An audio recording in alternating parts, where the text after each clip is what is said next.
And so rather than just being defeated, I was determined, used it as fuel. And I actually cold called a bunch of material science departments in the US. And then I realized there's one of the best in our backyard at the Colorado School of Mines. And I left a voicemail because I usually got voicemails. Hi, I'm Katie. I'm a dancer. I really have this idea. I mean, I can only imagine today what I sounded like. Just this like, oh, just bright, sunny girl, just didn't know anything about business. I did end up getting a phone call back about 6 months later from my now partner in a separate venture from KADYLUXE. We do have a patented tech that we developed that's a hybrid material system that really achieves beyond my little knee pad idea. But it's a material that is as thin as a strand of your hair that can go in many applications. We ended up being co-inventors on this patent. It's a real long journey. My point is like one loss can lead to a win. I always believe in that law of balance.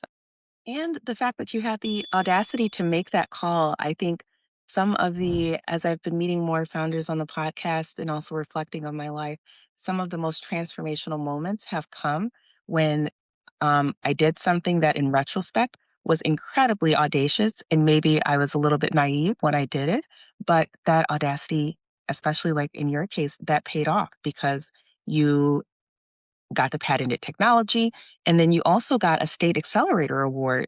So there was a financial award that came after you put in all of the work on this patent. We did, yeah. First female in the state of Colorado to win that award, and that was incredible. My Dr. Terry Lowe knew about the grant programs, so he had said, "Let's go for it." And yeah, we had to get in front of everybody. We had to pitch our concept, and we actually ended up winning 2 awards.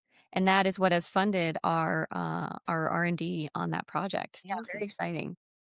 And I think you're right. Making the bold moves matters because that's what other people are not doing. How can you differentiate? You can definitely differentiate by being one that's like, well, I'm going to go left. Everyone's going right.